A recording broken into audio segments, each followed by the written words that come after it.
I'm here today in Manhattan talking to Dr. Jonathan Haidt, who's a professor at NYU. And I'm here for a bunch of reasons. Jonathan is an extremely interesting researcher.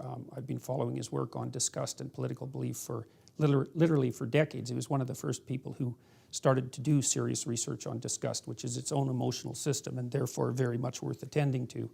But we also have some other interests in common. Jonathan also started this institute called the Heterodox Academy, which is attempting to bring back a reasonable diversity of views, or what he regards as a reasonable diversity of views, to university faculty and campuses and discussions. So I first met Jonathan, it's going to be just about 30 years ago, 25 years ago, eh? That was in 2014. I'm sorry.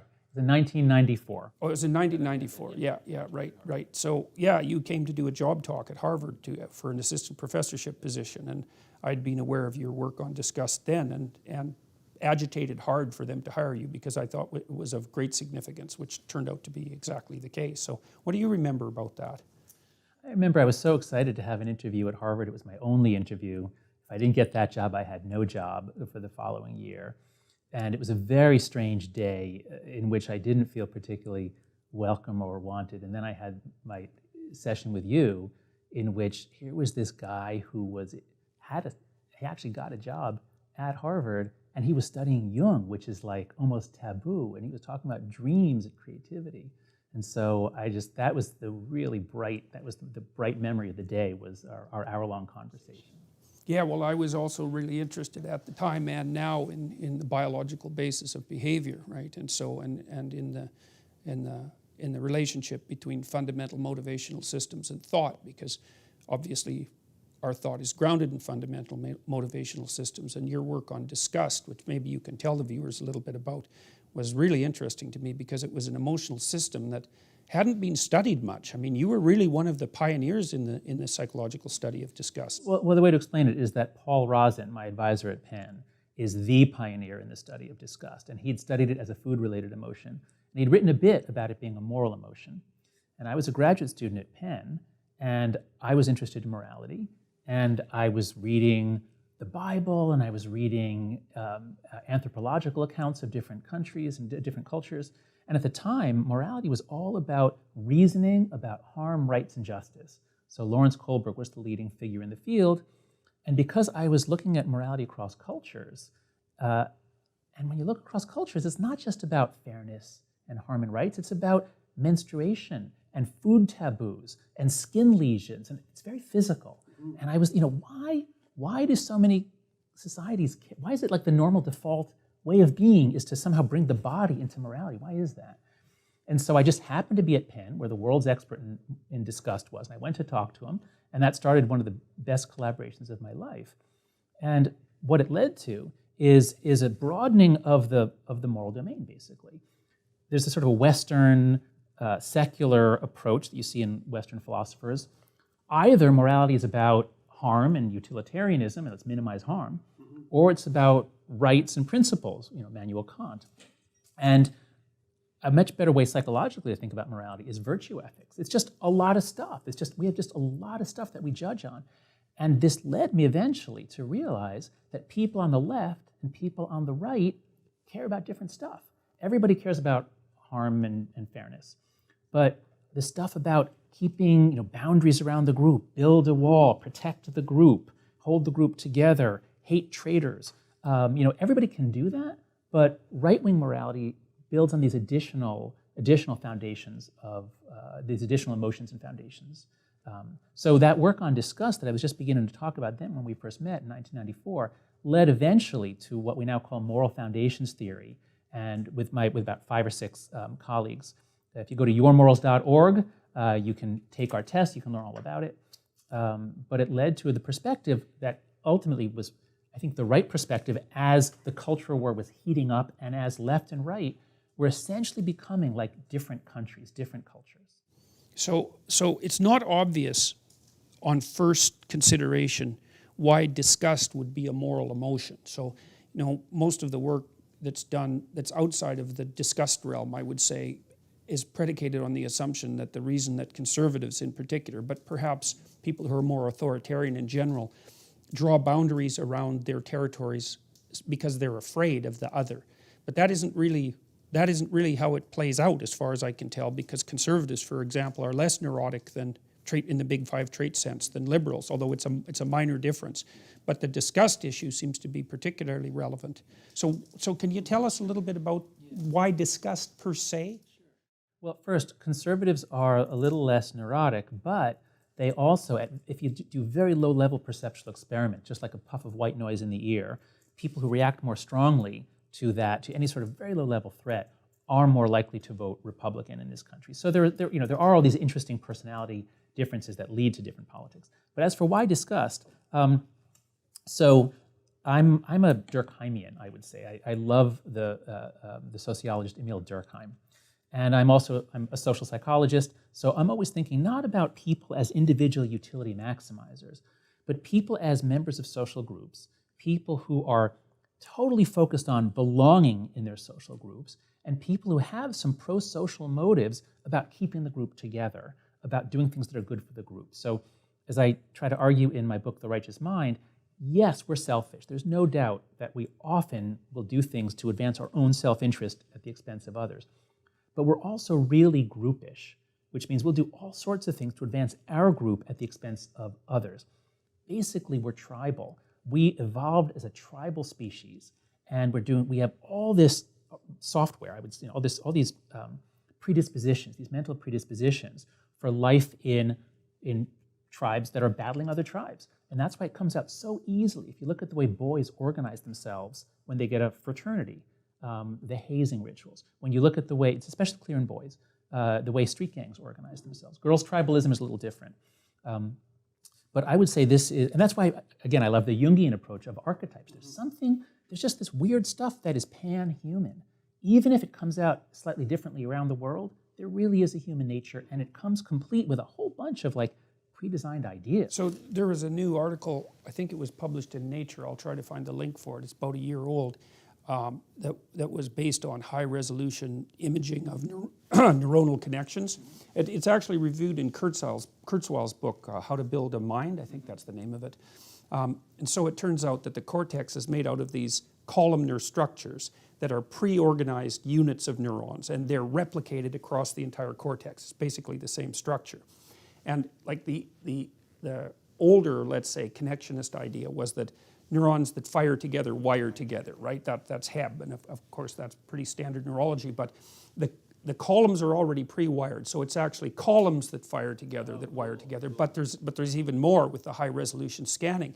So it turns out that underneath the columnar structure, there are these pre-built highways that are connective tissue that are pre-prepared, so the columns have the option to connect to the underlying highway, and then that highway can connect to other columns. So it's as if implicit in the brain organization, and this is at the cortical level, say nothing of subcortical organization, there's already pre-existent likelihoods that certain neurons will wire together. Yeah, so and what else is cool is that this is actually architecturally quite regular. So they found that these superhighways are arranged in lines and at right angles to one another. So it's almost like a three-dimensional structure of wired cubes that underlies the neuronal structure. So that's some neurological evidence for the archetypal idea. So let me just explain to the viewers here why this isn't just some psychological geek conversation. This is actually really relevant to a lot of the things that we'll be talking about and that your audience probably cares about, because one of the most contested ideas in the social sciences is the idea of innateness. And the idea is, well, if something is innate, then it can't vary across societies. And if it varies across societies, then it's not innate. And if gender varies, if masculinity or femininity vary across societies, then it's not innate, it's socially constructed. But that's the wrong understanding of innateness. The definition that I use comes from Gary Marcus, who's actually a neuroscientist here at NYU. He says, innate doesn't mean hardwired. There's almost nothing interesting that's hardwired. Innate means structured in advance of experience, but then experience can still revise it. And boy, does that work for gender, for almost everything. For fears. Yeah, that's right, almost everything. We're not a blank slate about anything. And something I used to tell my students at UVA, I taught at UVA for 16 years, is, everything's a social construction. Masculinity, femininity, cancer, the sun, death, everything, there's a social construction for. You won't find a society that doesn't have thoughts about these things. But the fact that societies have social constructions tells us nothing about whether there's not also an underlying biological reality. And in almost all cases, there is. Well, otherwise we wouldn't be able to communicate, which is one of E.O. Wilson's comments, right? Wilson is the entomologist who studied ants at Harvard and also wrote a number of books about sociobiology that got him in trouble with the radical leftists. And he said, even if we could communicate with ants, there'd be nothing to say to each other because their fundamental mode of being in the world is based on motivations and interests that are so different from ours that there wouldn't be any structure for communication. And you can kind of tell that with regards to the animals that we make friends with, right? We're much more likely to make friends with animals who have a fundamental biological and social nature that's very close to ours, like dogs, because we can basically speak their language, even though not completely. A mammal language of love, and I miss you, and I want to play with you. Yeah, that's right. Yeah, exactly, and that bonding. Yeah. Okay. So back to discuss. So, so the fundamental thing that I learned from Paul Rozin is to see us as these amazing omnivores. This is part of our survival strategy, even more than other apes. We are just brilliant omnivores. And we have the omnivore's dilemma, which is we've got to be interested in all kinds of new stuff. We're not tied to any place. We can roam onto a whole new continent. So we're interested in stuff. But stuff has all kinds of toxins and microbes, so we have to be careful about that stuff. And so these motives have to be in tension. And this is actually an interesting way to understand the left-right difference. You have to have both motives. But so imagine two siblings, one of whom is set more towards trying new stuff, seeking out new stuff. And the other is a little more fearful, a little more like, whoa, no, let's not try that. Let's stay with what's tried and true. I mean, that's progressivism and conservatism. That's the origins of it.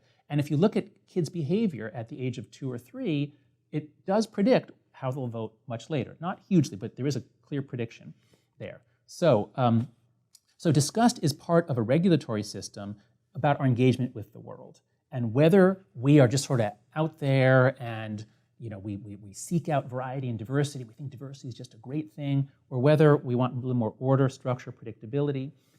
Conservatives are neater than progressives. If you take photos of their rooms, you can actually, the cleanliness and organization, you can predict how they vote. Disgust, it turns out, what's really cool about disgust in modern politics is if you look at all the different things that we're fighting over, especially in this country, our culture wars over, going back a few decades, sex, drugs, the flag, immigration, all of these things. I have a study with my colleagues, it was led by Sena Koleva, in which we asked all these cultural war attitudes of people, and we also had their scores on the disgust scale, but one of the foundations of morality is sanctity and purity, and it relates to disgust. What we found is that if you know what people's left-right, how they place themselves on the left-right scale, you can pretty much predict where they fall on most cultural war attitudes, except for those that load on or implicate sanctity or purity. So what I mean is flag burning. Okay, do you think that people should have the right to burn the American flag or the country's flag as an expression, as a political action? What do you think? People give some answer on a 1 to 7 scale. And people on the right think, more likely to say no. People on the left, yes. People who score high on loyalty are more likely to say no. People who lower on it say yes. And that's even taking account of where they're on the left-right dimension. But here's the cool thing. It's only if you add in the purity or sanctity thing that you can really understand what people are doing. Because some people see the flag not as just a piece of cloth. They see it as having some innate essence, something sacred about it, which must be protected. And so, so this is true. They think of it as a unifying center. Exactly. That's right. So if there's something sacred, and this is the central piece of my work around politics and morality, is the psychology of sanctity. If you hold something sacred, then your team circles around it, and it's only those who circle around with you, and sometimes literally circle around, like Muslims at prayer in Mecca, they literally circle the Kaaba. Circling is a very primitive, ancient, it feels right to circle something. But even if you do it symbolically, or you all bow at the same time, that binds you together. Children do that with their mothers when they engage in exploratory behavior, right? Well, they use their mother as a center of the world, and children differ in the degree to which they'll move outward from their mother. So they move out until they they trip over their uncertainty threshold. Oh, neat. And is it a distance? Like It's you a can measure the distance, distance? yeah. And so the more exploratory kids who are lower in negative emotion will go out farther before they come back to their mother. So the mother's a center. And that would be associated symbolically with the idea of the center as a motherland or potentially as a fatherland. No, that's right. That makes sense. So this way that we are incredibly symbolic creatures. We're not just out to make as much money as we can. We're symbolic and social creatures. And this psychology of sanctity or purity has become really important, not just on the right. It's always been important for especially religious conservatives.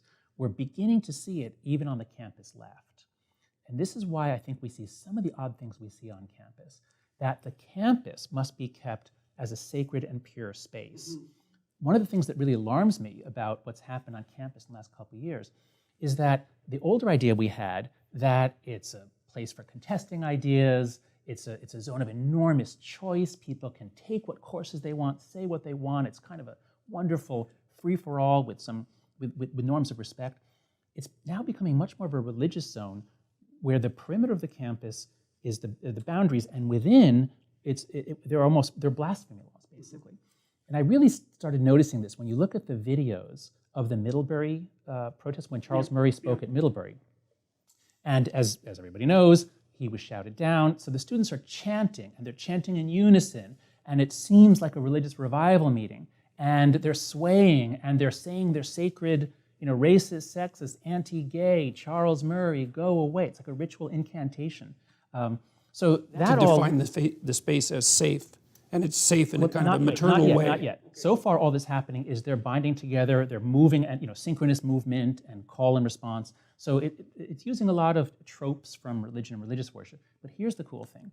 When the administrator, I forget who it is, comes on to say, okay, we're moving the talk, and then you hear a couple people screaming out, off campus, off campus. And he says, to another location on campus. And there's like, oh, no. Because, look, no one had to go to this talk.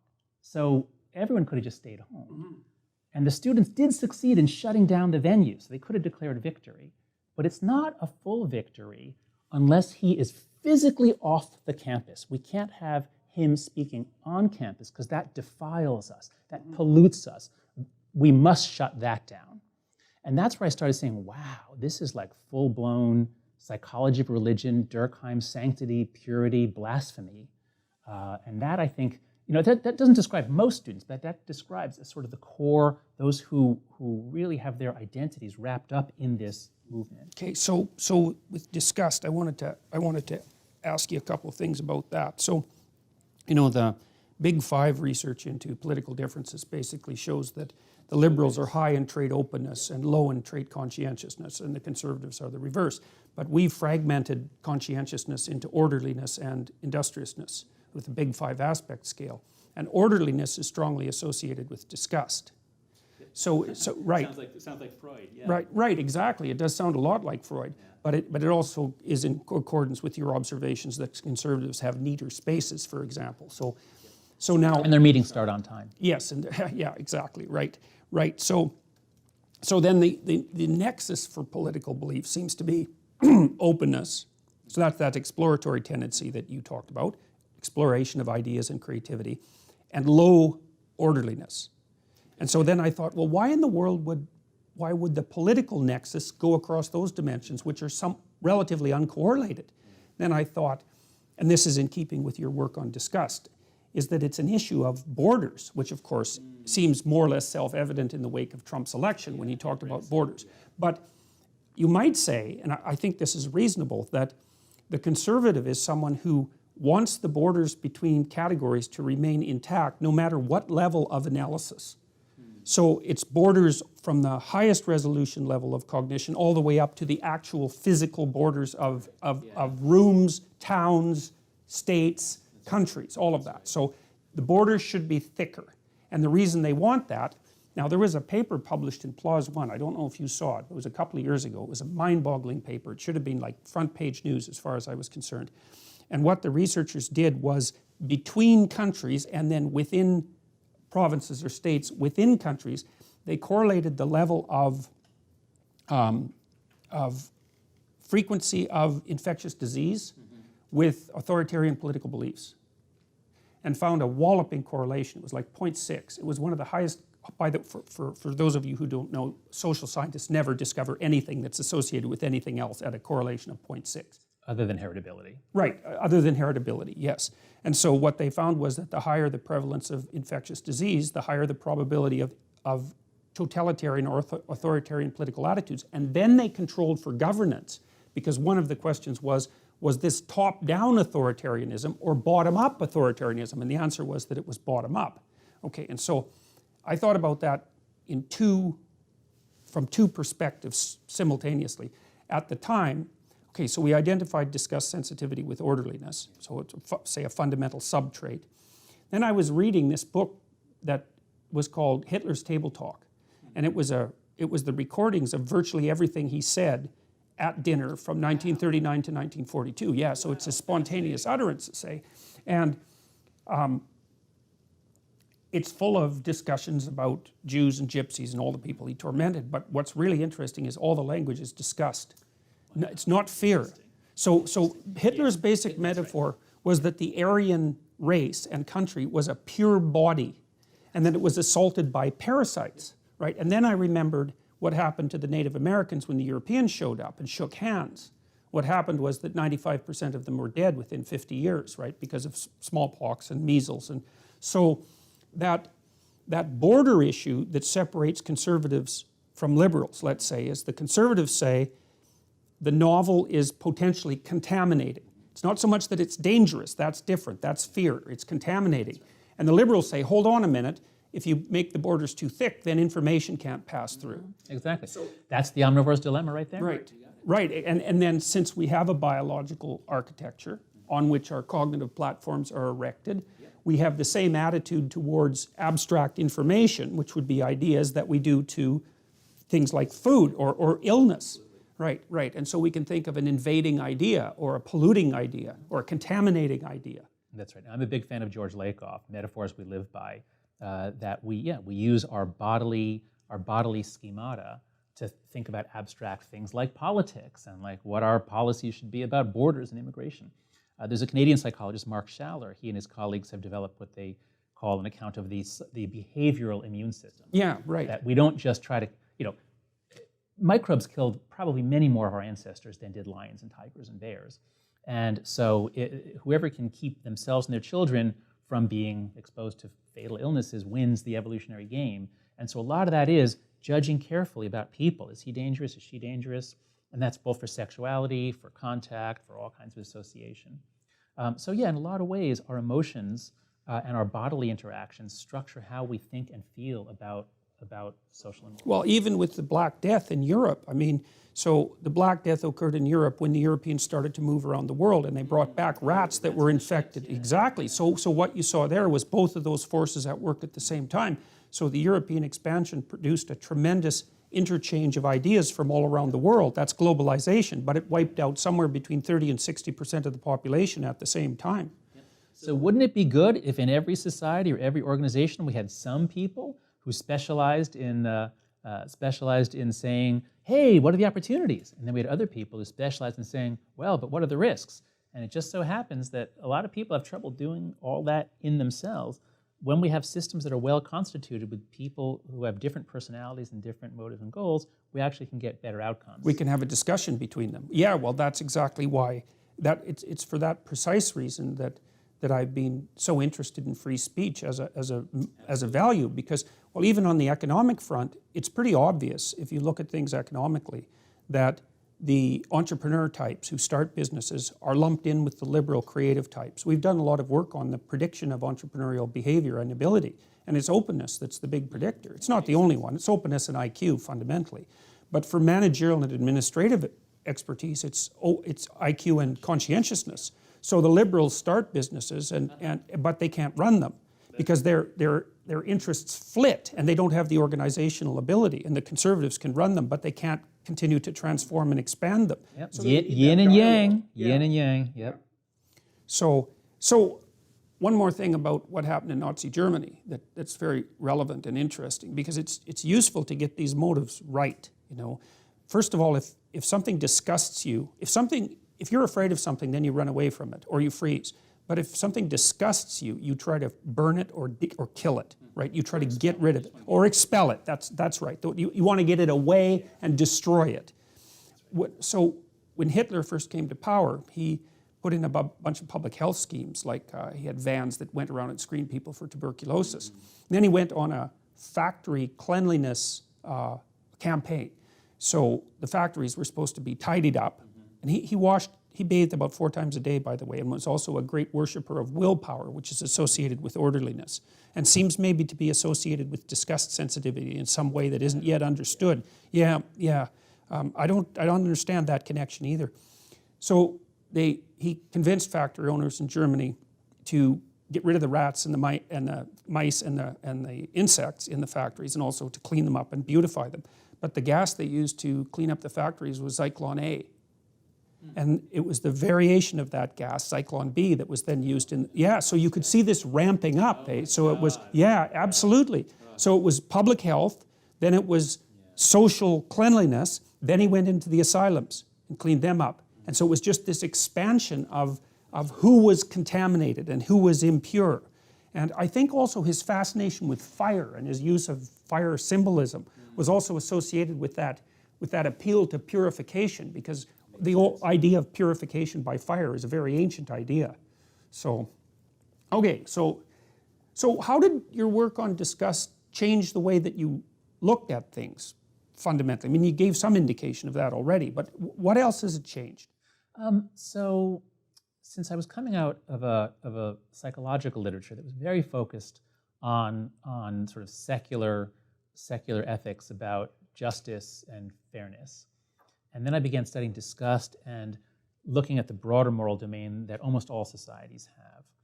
That then also led me to think about, well, okay, if disgust is a reaction to things that seem to be degrading, so an interesting element of disgust is this notion of degradation. There are always these vertical metaphors in which disgust brings us down, and disgust. So some religious practice in Judaism and Islam and Hinduism is about preparing your body to approach God and purification. Right. And so that led me to think, well, if there's an emotion which is about seeing our lower, baser animal biological nature, is there an opposite emotion? Is there an emotion that we feel when we see some manifestation of a higher, nobler nature?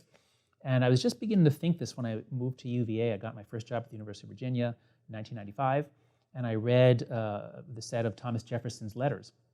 And in one letter, he describes the feelings you get from reading great fiction. He advises a cousin of his that he should buy fiction for his library, not just serious works of law and philosophy. And he describes the feeling of having your sentiments be elevated. Does it not dilate your breast or give you an open feeling in your chest when you see these acts of beauty and kindness and gratitude? I thought, wow, that's exactly it. And so because I'd been studying disgust, I then started studying its opposite, which I and some others called moral elevation. So there's this kind of vertical metaphor of elevation and degradation. Mm-hmm. And that maps onto the body too, with regards to... That's right, high-low, clean-dirty. It's a beautiful pairing. And so having this language of elevation and disgust just really has helped me see a lot of things. I can just see a lot of things happening. It allows me to even manipulate, like if I'm applying for a grant proposal, I can get very good at having an elevating ending, and to end with a note of uplift.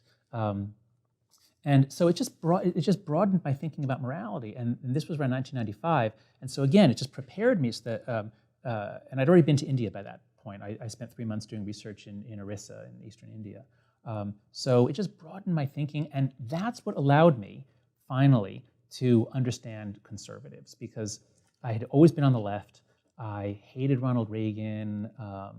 I thought Republicans were stupid and evil.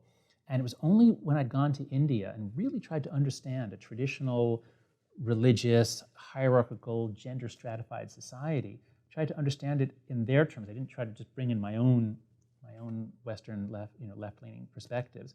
This was all under the guidance of Richard Schwader, my postdoc supervisor at the University of Chicago, where I did a postdoc. It was only then that I was able to sort of get inside their minds and their moral system and see that there were alternative moral worlds. They each had their own logic. And that was the metaphor I came to. At the time, the Matrix movies were very popular. So the metaphor of the Matrix as a consensual hallucination made a lot of sense. That's where I came up with the idea of just speaking about moral matrices. We each have our different moral matrices. That are grounded in biology. And they're biology in the sense that gives us the potential. It's like the building blocks of this matrix can't be just anything. It comes from our experiences, our embodied experiences. And again, George Lakoff is the master of that thinking. And so it was only then that I was able to now listen to conservative talk radio and Christian religious radio and see, rather than just saying, oh, those stupid, terrible people, say like, oh, wow, yeah, I can see that they're striving for certain virtues. Right. So you started to understand their metaphorical language, essentially. That's right. And that was like kind of like my, I don't know, great awakening or scales falling from my eyes. But it took a lot more years. But eventually, I kind of just like pulled out the implants from my eyes, and I stopped seeing everything through a partisan lens. And I'm not on any side now. I'm just trying to understand what the hell is going on. Well, it's really useful. It's really useful to understand that there are actual reasons why people see the world differently, and that you can't just easily say that one is right and the other is wrong, because the liberals are correct when it comes to borders, that if you thicken them too much and diminish the information flow, you risk making the society so static that any radical environmental transformation will sink it. It's the case. But the conservatives are right in that you pay a big price with regards to newcomers and new information, with regards to risk, to exposure, to to contamination period, but also to contaminating ideas. And so then I've always thought, the environment itself moves back and forth like a snake in some sense. And what we're trying to do is stay on the center of its back. And the only way we can do that is by having people pull to the right and say, be careful, and people pull to the left and say, well, yeah, but be open. With that dialogue and the exchange of information that dialogue allows, we can maybe specify the center of that moving target and stay on the back, let's say. Okay, so that's a really complicated metaphor with the snake, but I think it's a perfect way in to what's going on campus and to why viewpoint diversity is so important. Because I agree exactly with what you just said. And so the view that I've come to in studying moral psychology is that humans are ultra-social apes. We evolved to live in these small groups that are fighting with each other. We evolved to have these low-level animistic religions. That's our steady state. That's the way we were for at least 100,000 years, or much more, probably closer to 1 million in some form. So that's sort of our design. That's what we were designed for, in a sense. And in that sense, as individuals, we're really kind of stupid, tribal creatures designed to do post hoc reasoning. But if you put us together in the right way, with the right checks, with the right systems, the whole can be vastly smarter than the components that go into it, which is true of the brain too. The brain is composed of neurons. Each neuron is really a kind of stupid little switch. But you put them together in the right way, and you get something really brilliant. And in the same way, I don't know all the history here, but my understanding is that science begins, the culture of science, the scientific revolution begins in Europe in the 17th century. As you get the printing press so people can share their ideas, but you get communities of people who are challenging each other's ideas. And that's what makes it so brilliant, is that people have to do their best. We're really bad at disconfirming our own ideas. It's very hard to do that. But you put your ideas out there, and then everyone else is motivated to challenge them. And so if you put us together in the right way, the truth comes out. And so adversarial systems of law, journalists know this, they have to listen to both sides, scientists know this, social scientists should know this. Okay, what happened? Well, the academy has always leaned left in the 20th century, but leaning isn't the problem. So people think, oh, viewpoint diversity, we need everybody, we need Nazis, we need No, we don't need everybody. What we need is no orthodoxy. That's what's fatal, orthodoxy. So if you have a field like sociology or social psychology, in which it's 2 or 3 to 1 left to right, that's totally fine with me. That's totally fine. Because if someone makes some claim that's just like ideologically blind, someone will say, common sense, other evidence that you've missed, and then the system works. But what I learned when I started down this road in 2011, I gave a talk at the big conference of social psychologists I gave a talk about this problem that we're losing our diversity, that I could only find one conservative in the entire field. And I gave a talk on this.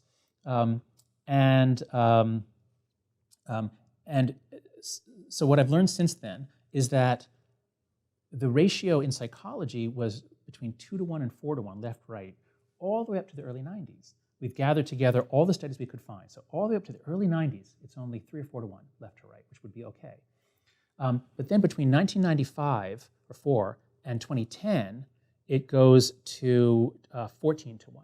Do you have any idea why? Yes. And why that time? Yes. So, you get the same story whether you look at Republican-Democrat ratios or liberal-conservative. They tell the same story. So the big things going on there are, one is that the greatest generation, which had a lot of Republicans, so a lot of men go off to World War II, they're on the GI Bill, they enter the academy in the 1950s. A lot of them are conservative or Republican. So you have a lot of them. But in the 60s and 70s, one of the main reasons to go to grad school in the social sciences is either A, to stay in school to escape the Vietnam War draft, or B, to fight for social justice and against racism. So in sociology and psychology in particular, in political science maybe, I'm not sure, you get a huge influx of left-leaning people who are there to pursue social justice. So the motives are fine, and if it was balanced, it would be totally fine. But as you get these young junior people on the left come in the 70s and 80s, and then you get the older people that are more politically balanced retiring in the 80s and 90s, by the time you get to the late 90s, it's all baby boomers. And so do you get a positive feedback loop developing in there? Like you said, if it's like 3-to-1, it's okay. That's right. But maybe when it hits 4-to-1, it goes to like 20-to-1. Then exactly. Then you start getting hostile climate. So I wrote a review paper on this with Joe Duarte and Phil Tetlock and Lee Jussim, Jared Crawford, and we reviewed everything that we could find, and we concluded that most of what's going on is self-selection. That is, people on the left are more open to experience. They're always going to gravitate. So you've got self-selection. Yeah. But then there's really good evidence that there's also hostile climate. I mean, it's undeniable now that if you are not on the left in a grad program, there's just constant little subtle, or not so subtle, reminders that you don't belong. And look, in the academy, we're all about saying, hey, if there are subtle hints here and there, you can't succeed, right? I mean, that's what we do for a living, is we say that little things will stop people. Well, little things are put in the way of anyone who doesn't fit politically. And so you do get hostile climate. You do get overt discrimination. There's evidence of that. And then there is also, it is part of the story here, that what it means to be a conservative in the 90s and especially 2000s has changed. So it is true that that the conservatives were not in any way anti-science until much more recent times. Now, actually, both sides are anti-science about different sciences, but in America, the right wing, the Republican Party, it's controversial, but I do believe that the polarization starts with the right moving further out. So what it means to be conservative. To be anti-evolutionary, which is actually what's happening on the left now too. Exactly. That's yeah. Right. So that's right. well, postmodern left. I talked to Brett Weinstein the other day, and he one of his claims is that evolutionary biology has something in it to offend everyone. So it's a science that's very likely to be targeted by extremists. You also brought up something that actually touches on the difficult problem of how it is that you might define someone who's ideologically possessed, let's say, or ideologically rigid. Because the idea was that you can make a valid case for the utility of free information flow and the free flow of people that would go along with that, and you can make a good case for the danger of that. And so the idea might be that if you're only making a case for the danger of that, then you're tilted too far to the right. And if you're only making a case for the utility of that, then you're tilted too far to the left. Exactly. That's right. And so we can look at immigration as a nice example. There's a recent essay in The Atlantic, I think it was, by Peter Beinart, where he starts with a lot of quotes that are pretty nuanced positions about immigration from Barack Obama, Paul Krugman, a bunch of other people on the left, who used to be able to say, on the one hand, compassion, economic. On the other hand, we have to have a legal process, and there's a threat to low-wage workers. So people on the left used to be able to talk about immigration and talk about the pros and cons, the pluses and minuses. But Beinart shows how in the last 4 or 5 years, you can't. If you so much as suggest that, well, maybe immigration is on net good but it might have some deleterious effects on certain classes of low-wage American workers, you could get in big trouble. Right, because that's instantly prejudicial now. Because immigration has become a sacred topic. So this is the key thing that I want everyone to keep in mind. We are fundamentally religious creatures. We're built for religion. And it's a great achievement to create a scientific establishment and an academic establishment that keeps that way of thinking out. Scientific thinking is not natural thinking. Religious thinking is natural thinking. Right. And what's happening to us in the last few years especially is a flooding in of religious thinking. And so let's get a bunch of social scientists to talk about immigration. What are they going to do? Look at the data, weigh up the pluses and minuses? No. Many of them feel they're on a team, and that team is fighting the right. The right is anti-immigrant. It includes racist elements. Therefore, that justifies us in being pro-immigration. And social sciences there's always ambiguity. There's always conflicting studies. Yeah, and there's multiple causal factors as well, always in a social science study. That's right. So Beinart's point was that the left used to be able to think straight about immigration. Clearly it had it was generally pro-immigration, but it used to be able to think straight.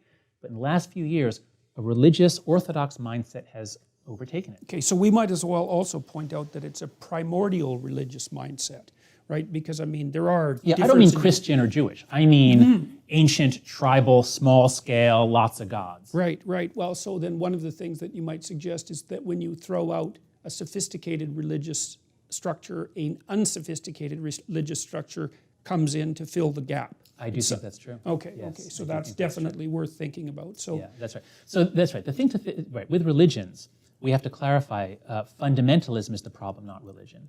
And so if you and it's close to tribalism. That's right. If you get a fundamentalist, I'm happy to say, and if you have people applying to a grad program in psychology, and I find out that they're Christian, that's fine. There's no problem. But if they're fundamentalist Christian, I would think, well, let's say it's not psychology. Suppose it's geology. So someone applies to a geology program, and they're a fundamentalist, young Earth creationist. Are you going to admit them?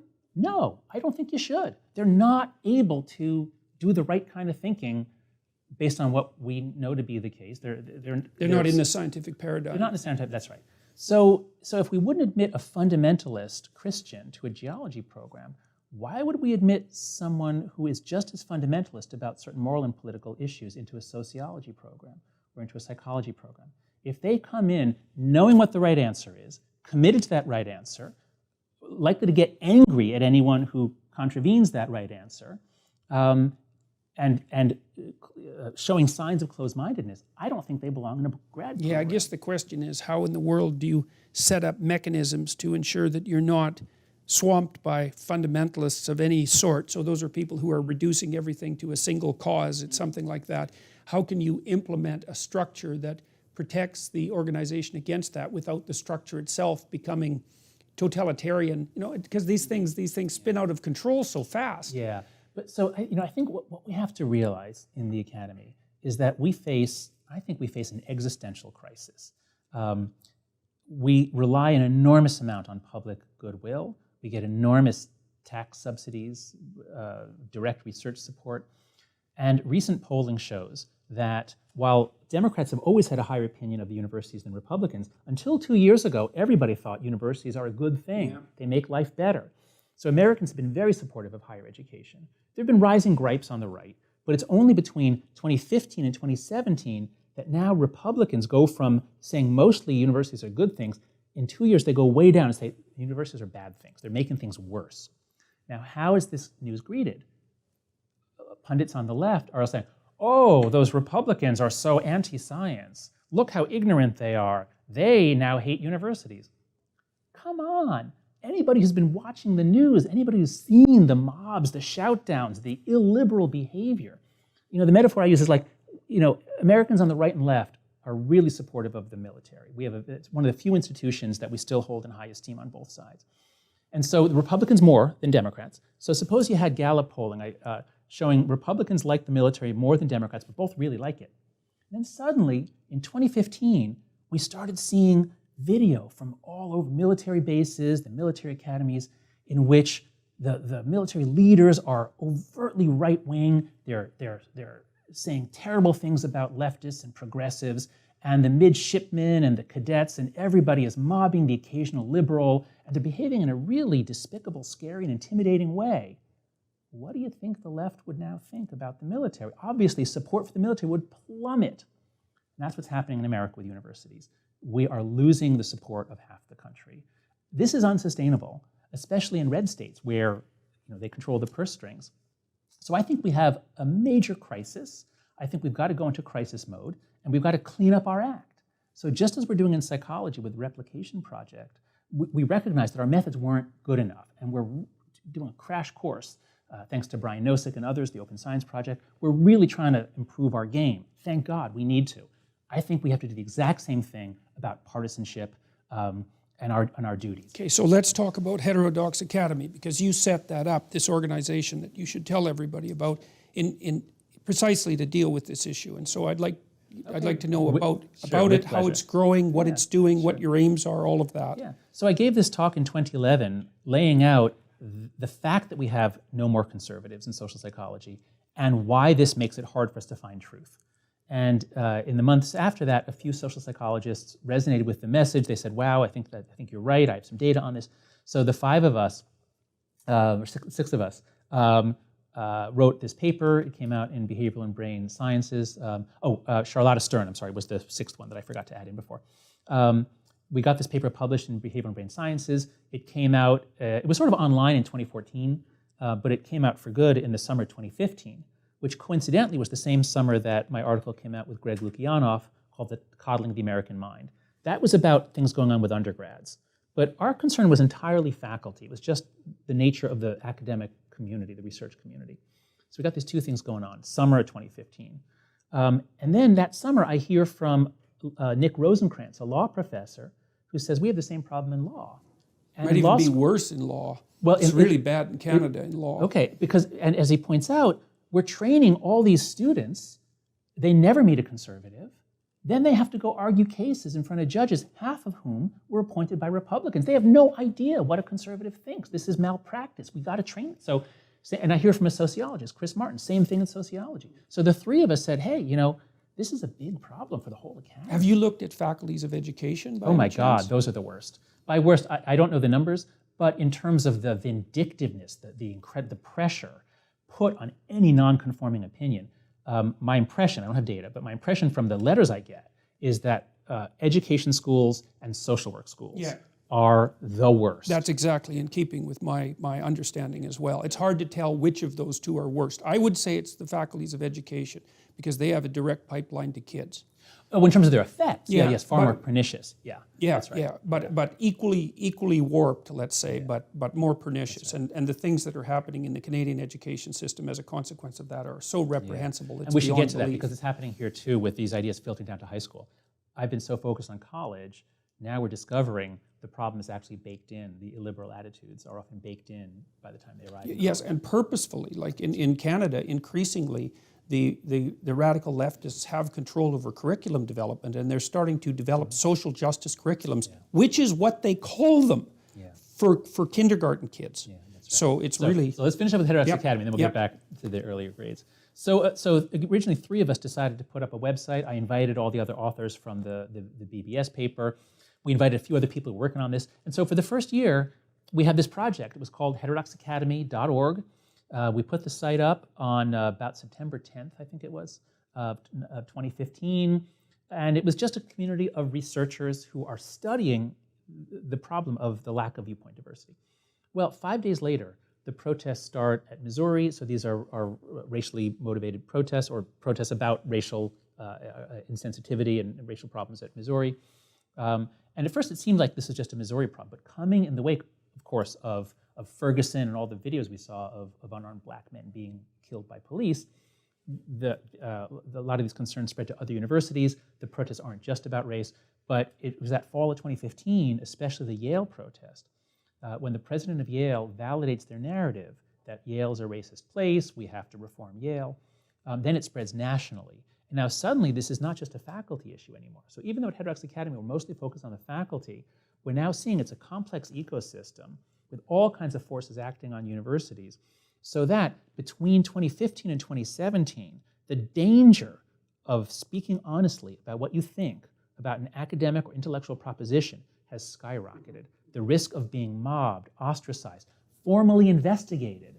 By Title IX people, for By example. Title IX people. We're sitting here at NYU. Go to any bathroom. I'll show you on this floor. Go to any bathroom. There's a sign telling students exactly what number to call to report you or me if we say something that someone takes to be a bias act. Oh, so you have bias investigation teams here. That's right. See, we haven't got to that particular point in Canada yet, so I think we're farther ahead down that path in some ways, but not quite as far in others. So yeah, that's really unbelievable. So things are changing very, very fast. It's not at all schools, but then again, things are changing so fast, we don't really know. We don't have good data on what's going on. What I can tell you, though, is that at Heterodox Academy, when we started out in 2015, there was a lot of suspicion. A lot of people on the left were afraid, like, oh, is this some right-wing group? Now, very few of us are actually on the right, but because we end up mostly speaking up for libertarians and conservatives who are attacked or silenced, people will think, oh, we must be right-wing, but we're not. I mean, I've never voted for Republican in my life. I've never given money to a Republican campaign. I'm now increasingly calling myself a liberal now that we see illiberalism flourishing. But so when we started out, there was a lot of suspicion of us from many professors. But now that it's clear that the problems, these are not just a few anecdotes. This is the new normal. And it's not just in the universities, as you pointed out. That's right. It's spreading mad. And it's not just in the U.S. It spread, in 2015, I thought it was a uniquely American problem. Yeah. But boy, it's in Canada and the U.K. Yeah. And Australia, and New Zealand. That's right. It is a uniquely Anglosphere problem. This is really interesting. It's not on the continent very much at all. What about in the Nordic countries? No. I mean, they have, so political correctness, you have lots of places. The unique thing that identifies this new culture is linking the political correctness with the sense of fragility. And this is something America's pioneered. The idea that, in Britain, they've always had no platforming, they call it. So if there's and there was an actual British National Party, some actual fascist party. So if a BNP member is going to speak on campus, you mob him, you shut it down. Don't give him a platform. So you've had passionate politics, certainly since the 60s. So that's not new, and that's everywhere. What's new is the American idea that if someone says something, and it could be a sincerely expressed idea, not a racist rant, just like, well, I don't know, I think that maybe hormones do affect gendered behavior. Can you say that? Well, what if someone takes that as somehow essentializing gender and then saying that women are inferior or whatever? Yes, well, that happened to James Damore, for example. Exactly. So that's what's new, is the idea that if someone says something that a member of a protected or marginalized group is offended by, that person is harmed. And if that person is harmed, we must protect that person. And more ominously, just in the last year or two, it's not just that they're harmed, they're suffering, it's that this was violence. Yes, right. Yeah. Violence. Yeah, well, that's part of the postmodern narrative that and this attributes everything to power. This is so dangerous, the crossing the line into violence. But it just occurred to me just like yesterday, I was thinking about this. Wait, the state is supposed to have a monopoly on violence, right? But if speech, especially his speech and her speech and the speech of those people in that academic movement or on that, if their speech is violence, well, the state is supposed to have a monopoly on their speech then. And if it's violence, well, then we have a right to use violence back. The state doesn't have a monopoly on our violence because our violence is, is morally motivated. So just the Orwellian and authoritarian implications of this move, once you say that speech is violence, you're unlocking, you're opening Pandora's box. I mean, you're 5 steps down the road to hell. And I'd say we're about 7 steps down the road to hell. So you're that concerned about it. Okay, so now tell me how many members, if you don't have to discuss any of this obviously, but how many members of Heterodox Academy are there now? We have 1,300 members. So once we opened up, so originally it was just for researchers who were studying this problem, but we had lots of people wanting to join.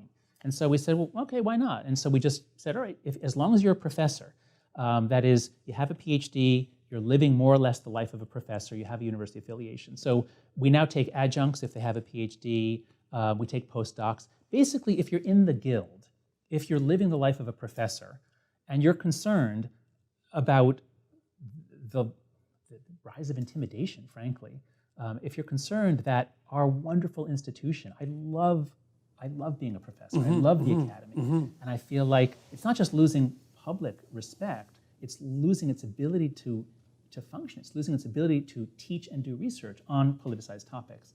So, and there are more politicized topics all the time. That's right. And there are a few in the natural sciences, not many, but there are some in the natural sciences as well. Anyway, my point is we're now growing very rapidly, and something I'm very excited by is since we've started having more violence on campus, beginning with Berkeley and Middlebury, we're seeing a pervasive sense among people on the left that there really is this problem here, that something has to be done. And so we are finding much more acceptance now from professors on the left. So I like to think about there's the liberal left, which is the great majority, and there's the illiberal left. We did a factor analysis of politically correct beliefs and found exactly that, and that the illiberal left was also high in orderliness. That's interesting. That's the authoritarian predisposition. Yeah, and also kind of markedly declined. Was also characterized by a marked lack of verbal intelligence. Oh, that's interesting. So yeah, it was the correlation was about 0.4. Well, that's beautiful. That's beautiful because one of the simplest formulations I've heard, a really great formulation from Mark Lilla. So Mark Lilla wrote this fantastic op-ed in the New York Times week after Trump was elected, saying identity politics is a really foolish thing to do. It pushes lots of people over to Trump's side. Identity politics is part of the problem. Well, he writes this op-ed, and one of his fellow professors at Columbia, I forget how she does it, but she basically says something about the mask with eye holes falls from his face, like he's a Ku Klux Klan member, or something like that. And so Lilla, who is in the humanities, he's an intellectual historian, Lilla has this simple formulation. He says, that's a slur, not an argument. And once I had that simple formulation, I realized, wow, that's almost all the pushback I've ever gotten. It's somehow, you're winking at Nazis, or you're that's happened to me over and over. I was my neighborhood was just postered with. I saw that. Again, the intimidation. So this is really key.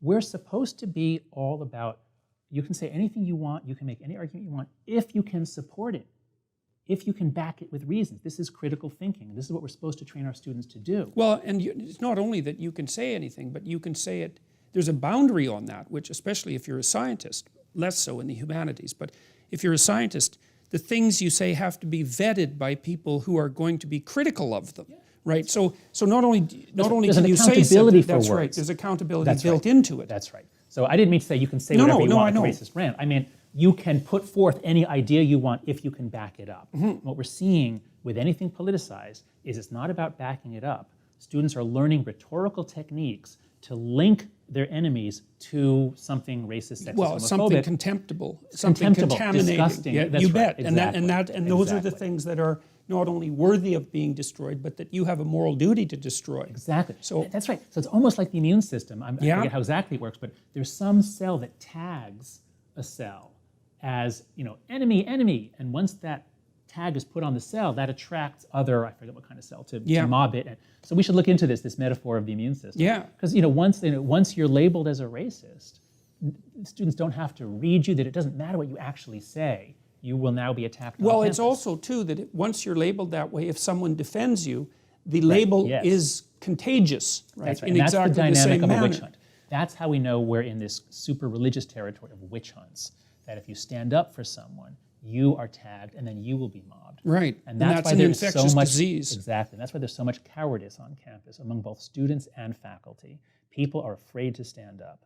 Even if the majority think that what's going on is nuts or is unfair, they're afraid to stand up. And that's in part due to social media, because it's just, students today have been raised with various platforms that make it easy for people to join in, attack someone. They look at who liked what. So if in that article we just saw on Reed, there was a bit of a counter-revolution at Reed. Yeah. The students had to get together somehow and decide, should I like that post? How about if we all like it at the same time? Then we'll get in less trouble. Okay. Again, so to what degree? So let's talk about the aims of the Heterodox Academy. So you've brought people together who are, in principle, interested in a diversity of opinions, but in what manner is that going to be utilized to I don't want to use the word combat, but to deal with this emergent problem of ideological rigidity in universities? Yeah. So two useful concepts here. One is the emperor's new clothes. We all know that story. Even if everybody sees this as nuts, the emperor's walking around with no clothes, they're afraid to say it until one person says it. So, and this is also the Ash experiment. Everybody says that that line is the same as that line. It's obviously not true. If one person says the truth, then nobody conforms after that. Right. So the mere presence of a group of people who say, you know what, we actually need a diversity of opinions. And the fact that on our site we'll publish things. So sometimes when professors are mobbed, like when Brett Weinstein was mobbed, so I wrote an essay that stood up for him. We've done that for some of them. It's happening so fast, I can't keep up. I've got books to write, and every week there's some new member who's getting mobbed. And so we're going to develop a team of people who will write. But just knowing that there are people who will stand up for you, knowing that there are people who will say, wait a second, this is not what we do in the academy. So that's one thing, is we just stand up for each other. Two is we develop products that we think can basically fix the situation. So one of our products is called the Campus Expression Survey. It's a survey designed to actually measure who was afraid of speaking up, about what topics, and why. What are they afraid of? And it turns out everyone's afraid of the students more than the faculty. They're afraid mostly to talk about race. What about the administrators? Everyone's afraid of the students. They're afraid of the students. Oh, so okay, I don't have. We have not surveyed them. I've only surveyed students. I don't. Okay. But, Okay. But from what we hear, people are afraid of the students. Well, showing that's up on your also doorstep. appalling in its own manner. Like, was that It's a Reed, failure of leadership, where yeah. that's for sure. They let those kids come into the classroom, the actual classroom, and disrupt a class on an ongoing basis. Right. I mean, For months. yes, and I couldn't understand that exactly. I mean, my response to that would be, first, I would tell them to leave. Second, I would call campus security. Third, if something wasn't done about it, I just wouldn't teach the class. So I don't understand, like, it seems to me that it's also up to individual professors to draw a line, which is that if you're being intimidated by students, why do you show up and teach the class? I don't understand that. Yeah. So Again, people are afraid to stand up if it means that people will call you a racist. yeah, but God, That's I mean, it's weird in that situation though, That's because right. It's carried to you're an also afraid absurd- to go to your class. That's right. And there's a much more proximal threat That's right. there. So that's what I mean. That's what I'm most alarmed by, is the rise of intimidation. Intimidation is now a factor in many aspects of academic life, and that's just terrible. That's completely incompatible with what we do and who we are.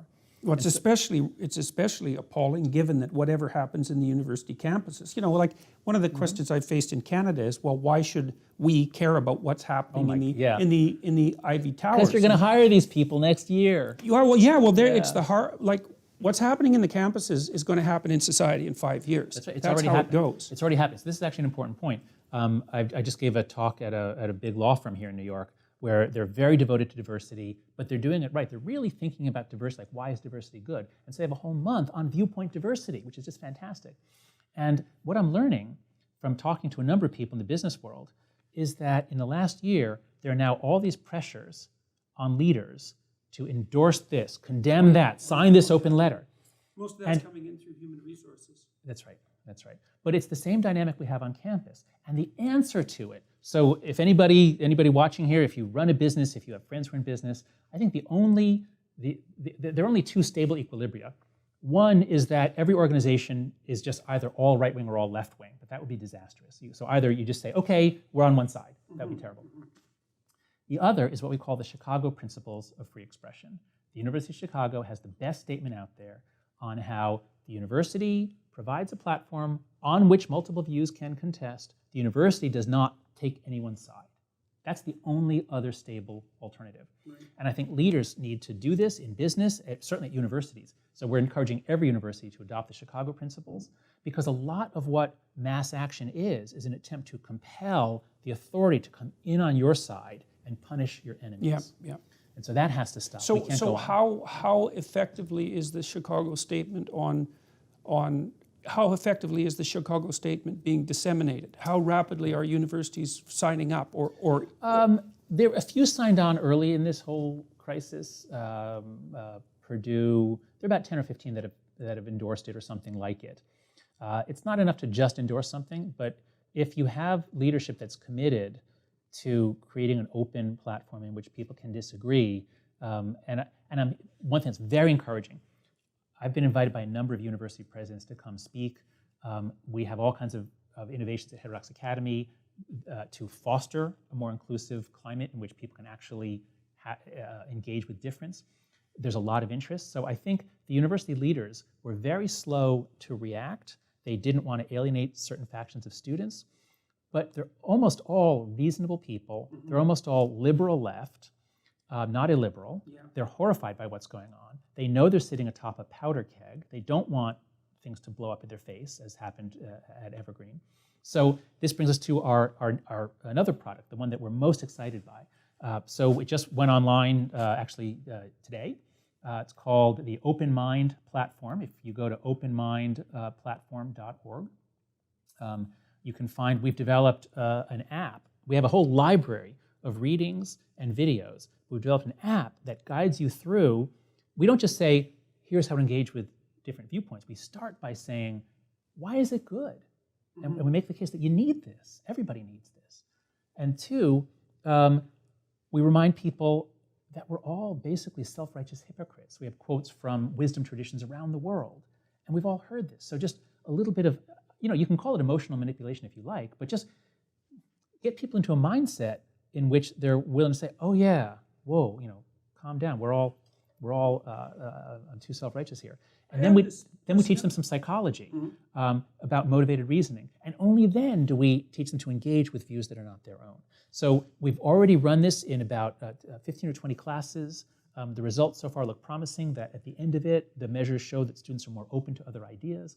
So the Open Mind Platform, we think, is a tool that we think a lot of universities are going to adopt. There's a lot of interest in it. And if there's leadership, if the professors generally do support viewpoint diversity and open inquiry, if we change freshman orientation so that students are trained first and foremost in how to step back, give people the benefit of the doubt, be open-minded. If we do that first. That's like behavioral exposure to some degree, right? The idea would be that if you're afraid or disgusted by something that you don't understand, the appropriate first of all, the treatment is necessary because otherwise you'll isolate yourself in the ways that you already described. And second, that brief exposure, voluntary exposure, is going to be the best curative. Exactly. That's right. That's the opposite of the safe space idea, exactly. where you need to be protected. That's right. The safe space idea is the worst thing you could possibly do for the very people you're trying to protect. Exactly. I mean, the psychology behind safe spaces and microaggressions is just the exact opposite of what we should be doing if we want to create kids, especially black kids, gay kids, women, whatever. If you think that they are vulnerable to more stigma, more conflict, if you think that they are vulnerable, that's especially when a safe space will be temporarily pleasant, but in the long run bad for them. Right, and that's the critical issue too with regards to safe spaces, is that they're sacrificing the medium and long term of the students' well-being, let's say, to the short-term lack of fear and conflict. They're infantilizing them essentially. That's exactly so, yeah, okay.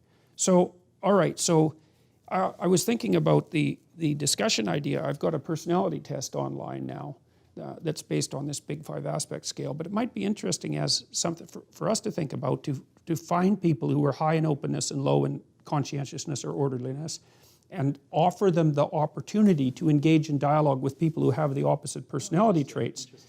Because, well, first of all, because they're going to run into people like that always, right? And maybe even establish a relationship with them inadvertently. And so being able to tolerate that might give them the kind of insight that you said you developed when you realized that the conservative ethos was based on a reasonable but not complete set of beneficial axiomatic presuppositions. So, all right. So now this has pretty much taken over your life, this Heterodox Academy, as well as the writing. Now you're writing a couple of new books, I understand. Yeah. So I was in the psychology department at the University of Virginia for 17 years.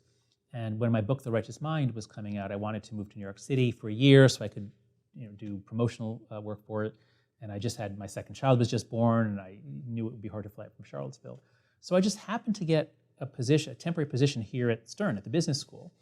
And when I first arrived, I wasn't that interested in business. But as soon as I got here, Occupy Wall Street happened, and suddenly it was like everyone's talking about morality and politics and capitalism and business.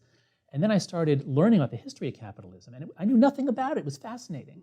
And I started seeing how free enterprise and free markets have helped raise living standards around the world, Yes. radical decline of poverty. In a staggeringly rapid fashion that's completely unprecedented, That's right. especially since the year 2000. That's right. So here I was, 48 years old, discovering I knew nothing about. It was like when I first learned about evolution. Like, wow, this explains like everything in the natural world. And learning about capitalism, business, explained everything about the built world and the world that we actually live in. And there was also all these business scandals. This was 2011, the wake of the financial crisis.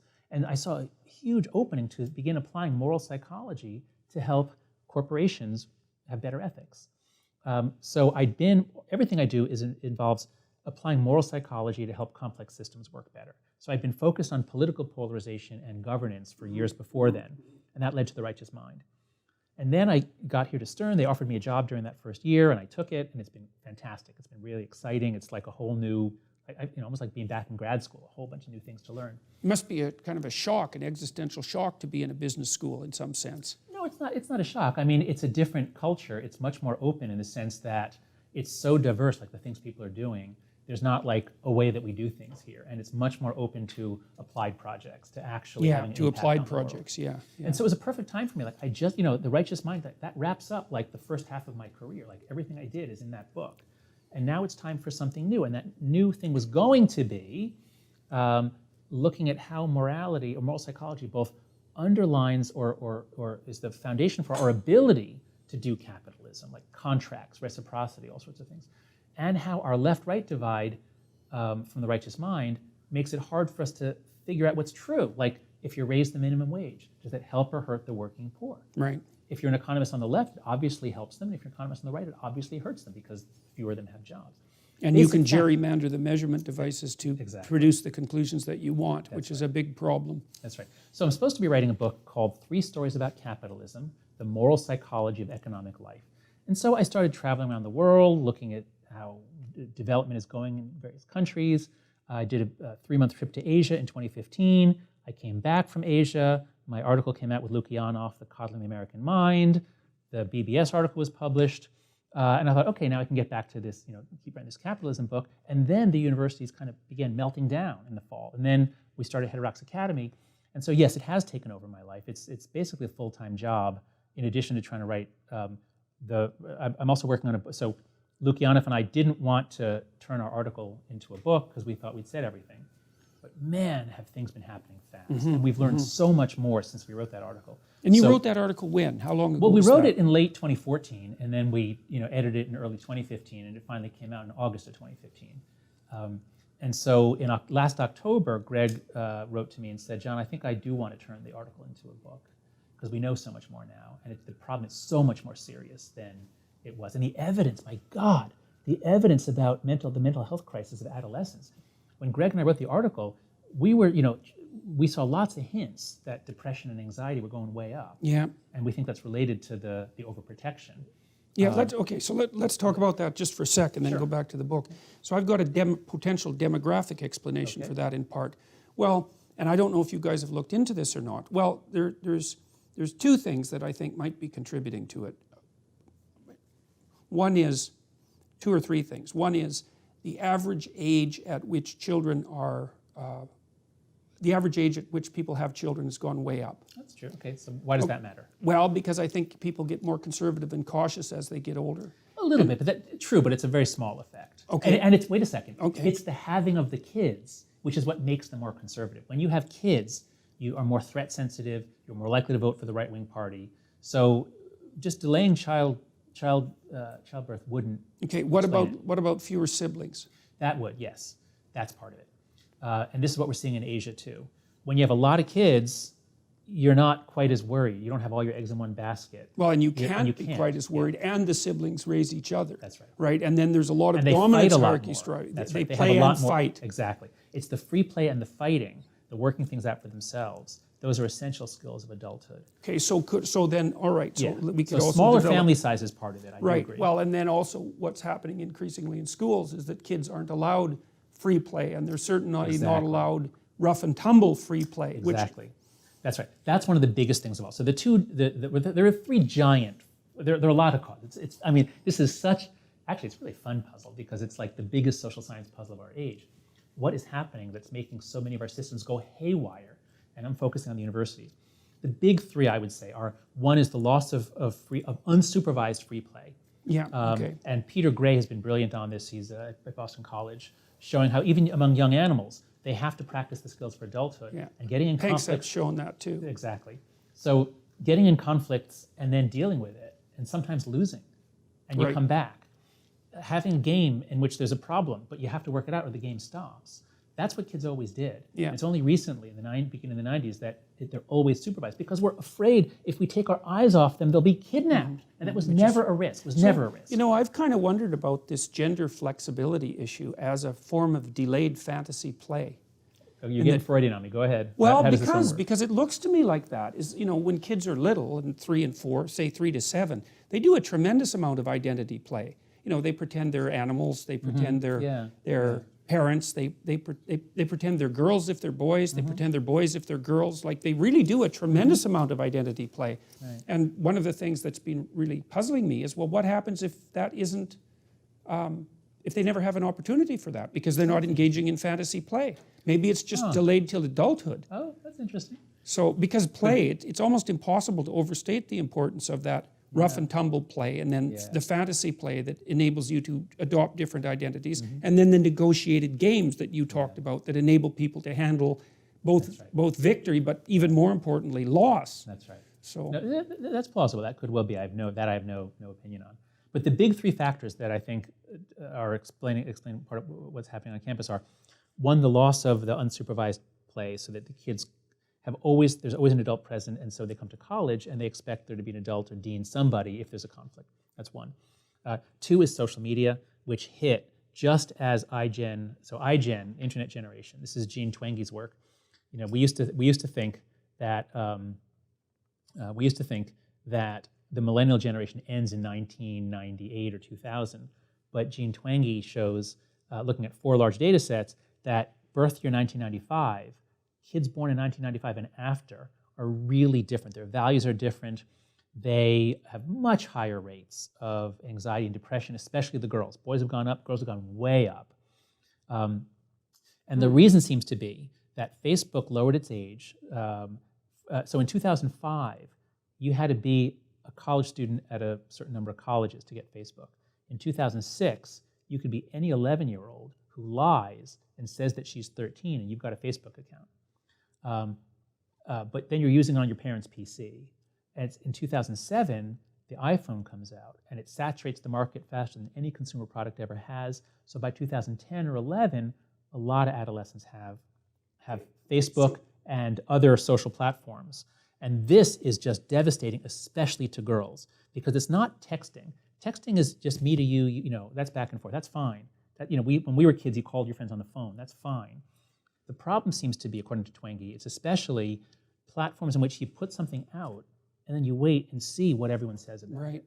And that especially is damaging to girls who already are at risk of eating disorders and image disorders.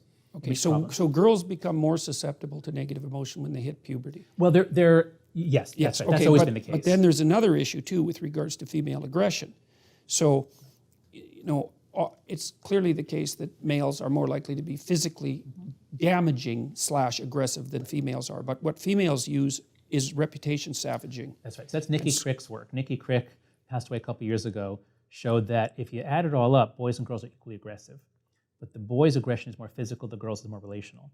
So if you imagine a bunch of 13, 14-year-olds in their middle schools, and then you parachute in a whole bunch of iPhones, everybody's got one in their pocket. What are the boys going to do? They're going to play video games. And that doesn't hurt anybody.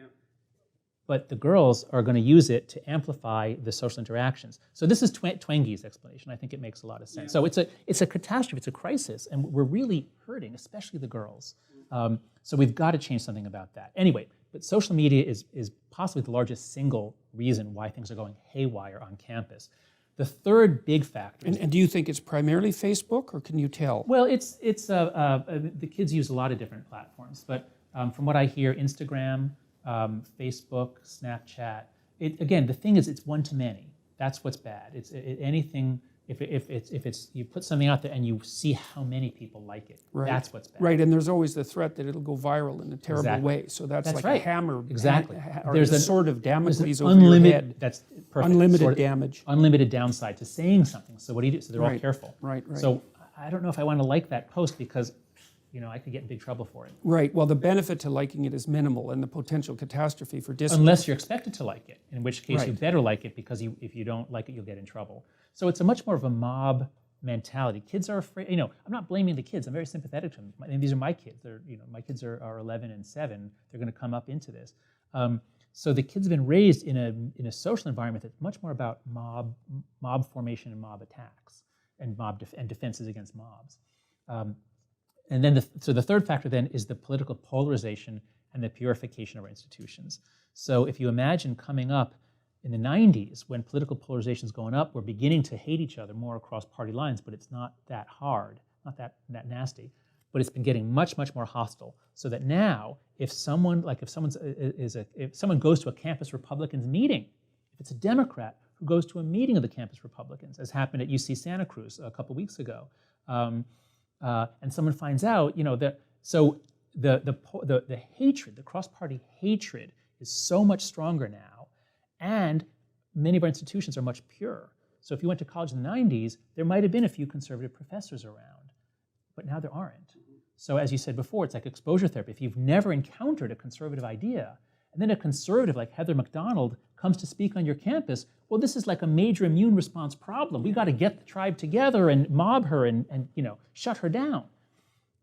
So those are there are many other reasons, but the loss of unsupervised play, social media, and rising polarization. Those are the three big ones. Right. Well, those are big problems, especially the loss of unsupervised Yes. play. It's not obvious at all how that might be addressed. Yes, it is. Okay, good. Everyone I'd like to hear should about buy. that. Everyone should just buy Lenore Skenazy's book, Free Range Kids, and then they should loosen up and give their kids more unsupervised time. Now, you can't do this alone. You'll be arrested. Yeah. I tried to get my son to go out across the street to, buy groceries when he was, 9 years old. Yeah. And he'd say, but, Daddy, people look at me funny. There are no other kids out there. And so Lenore has started a fantastic organization called Let Grow. So if viewers go to letgrow.org. Okay, we'll put all this in the description, all of these things. Great. So I'm on the board of it as an advisor. Peter Gray, an expert on play, is on the board. And they're doing these simple things, simple things, like you convince a school to just open up the playground an hour early or keep it open after school. Why should kids always have organized activities and soccer practice? Just give them a place to play where there's a nurse available if someone gets hurt. There is an adult, but he's not supervising. He's just over there. Right. So don't worry, parents. There is an adult. But beyond that, kids do what they want. And they just started this a few weeks ago, and the results are fantastic. The kids are having so much fun. They are becoming more independent. They're more willing to do projects on their own. It's working out great. So that's you really good. can't do this on your own. But the thing is, we all know something's wrong. So those are very practical. That's a very practical piece of advice for schools. It's like open up the unsupervised play facilities and facilitate their use. That's right. Give everyone a place which is safe, and by safe, I mean physically safe. Right. Never use the word safety to describe emotions and ideas. Safety means physical safety. So you've got to provide a physically safe place for the kids to play, and beyond that, you let them go. Now, there will arise problems of bullying. So if it's repeated harassment, Well, I know a book about that. What book? It's by Dan Olweus, called Bullying, What We Know and What We Can Do About It. And it was written, it's got to be 30 years ago. And Olweus cut the incidence of bullying in the Scandinavian countries down by 50%. And he really targets what bullying means. So he's not a safe space guy by any stretch of the imagination. I don't know what the origins of it are. I know that evaluations of his program in America show anywhere from 0 to 20% reductions in bullying. Yeah, well, so the don't effects know are much smaller in the U.S. In the U.S., yeah. Yeah, the question is whether or not they were able to implement them with the rigor he did in the U.S. Okay. But bullying programs are part of the problem because bullying clearly is a problem. We need to do something about it. But because we have what's called concept creep. Yeah. And so it's I now can gotten to the imagine point. what concept creep looks like even. Yeah, that's right. So now it's the case that if if kids don't invite, if some kids want to do something and they don't invite another kid, they've excluded that kid. Right. Well, that could be bullying. Right. I've read of schools in Europe that don't allow kids to have best friends for exactly that reason. Yeah, well, because this is also something that really bothers me about the misuse of the IAT, because it's not that easy to distinguish in-group preference, which no one in their right mind would want to eliminate in-group preference, given that it governs your choice of mate and your behavior towards your family members, let's say. To distinguish that between out-group exclusion is no simple matter. And to tell kids that they can't have a best friend is another thing that interferes with an important part of their development. Yeah, I think both of us have spent a lot of time looking at ancient wisdom, at the writings of people long ago. And I often come back to Aristotle's claim that any virtue carried to extremes becomes a vice. So inclusion is a good thing. If people are being excluded because they have a physical stigma, or they're overweight, or their skin color. So we need to be looking at the reasons why kids are excluded. But if you say inclusion is the primary virtue, inclusion over everything else. And so if those two best friends are excluding others, no more best friends. Right. This is madness. Yeah. This is a vice. So I think that inclusion, again, it's a virtue unless it's carried to extremes.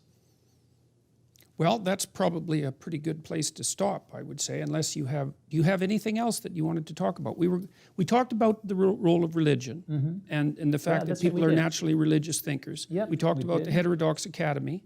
We talked about your work on Disgust and your plans for the Academy. You talked about your books. Is there anything else that might be of interest that you can think of? Let's see. Just that, I'll just say that I'm actually optimistic about what's going to happen on campus. I think things might continue to get worse this year, but I think there's an interesting phenomenon called preference falsification. When you have people not speaking honestly, as you had under communism, when you have a whole system where almost everybody thinks this is terrible, I hate this, but I don't dare say anything. When you have preference falsification, this is work by Timur Kuran, and everybody hears everybody else's preferences, so they think, okay, that's what everybody thinks. When you have an unraveling, it can unravel very quickly. And that's what happened in the communist countries, because everybody hated it. And it fell amazingly quickly. And I think the pushback at Reed last week, or that was written up last week. So I think because most people, what we're starting to see is that a lot of people of color also say, you're not speaking for me. I mean, every group is diverse. And so when you have a variety of people, and you have progressive speaking, but you have a variety of people, I think we're going to see more and more people standing up saying, wait, what's happening is this is not right, this is illiberal, this is opposed to the values of the Academy, this is not what I want for myself, or my kids, or my students. So I do think that we're going to start seeing a lot more people standing up. And one of our goals at Heterodox Academy is to just help put out the ideas that people need. And this is what you're doing too. Just put out the ideas, critique the bad ideas, and put out concepts that can contest in the space of ideas. Get good information. So if people go to heterodoxacademy.org, on our research pages, we have all the information about what do all the polls say, what's the current information about students' attitudes. We have the history of this. We have a lot of research on who is more biased, left or right. Well, it turns out both sides are about equally biased. So we think that by just doing what we actually do well as academics, that is research, making arguments, being calm and civil, we actually think that we can turn this around. So if anybody watching this is a professor, I would invite you to join. Go to heterodoxacademy.org and sign up. Okay, so let me ask you one more question. I mean, that sounds good, and it's good to hear that you're optimistic. I mean, I waver. Although I wouldn't say I'm pessimistic, I just think we're in one of those situations where things could spiral in either direction very rapidly, and that worries me. What about the disciplines on campus that seem to be primarily devoted to the activist cause? Because my view is, or my fear is, that we've subsidized the activist disciplines. Let's say women's studies as a good example, but we could say social work and then the faculties of education now as well. I think they're in the same bin. Let's put it that way. The women's studies programs in particular, they're express goal, expressed on their websites, is to produce social justice, radical left-leaning activists. And so, like for a while, one of the things I proposed in Canada was that the Conservatives in particular cut the university funding by 25% so that the universities would have to sort themselves out. But then that was a provocative claim, obviously. But then I thought, well, that's not a good idea because it opens up the door to political interference in the academy, and that's bad. That's conservative and right. left. No, that's right. But, but the academy's done a very bad job of policing itself methodologically.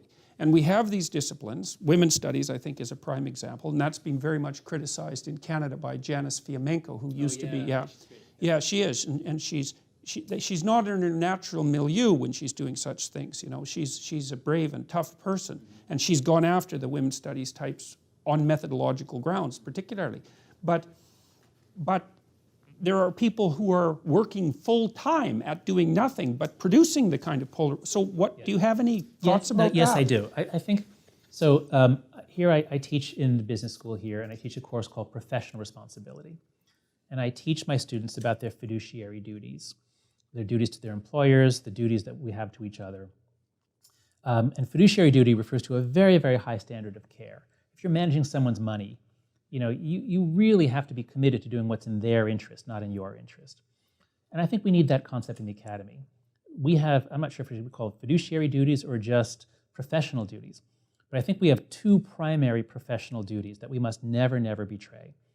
One, the most important one in our role as scholars, is our duty to the truth. We must never say things that we think are false or allow people to say things that we think are false because we're afraid if we challenge them we'll get in trouble. So we have a fiduciary duty to the truth. And political, ideological commitments clearly warp us. They make us do things. They push us. So we've got to recognize that if we let our systems get out of whack, we are betraying the truth. We are systemically, we have a systemic truthism problem. We are systemically betraying the truth in many of our disciplines. So I think we need an awareness of that, and we need to hold ourselves to a higher standard. Then in our role as teachers, we have, and here we really can call it a fiduciary duty. These are people's children who are sent to us to educate, to enlarge their minds, to teach them skills. If we were to use them for our sexual pleasure, it's obviously a horrific crime.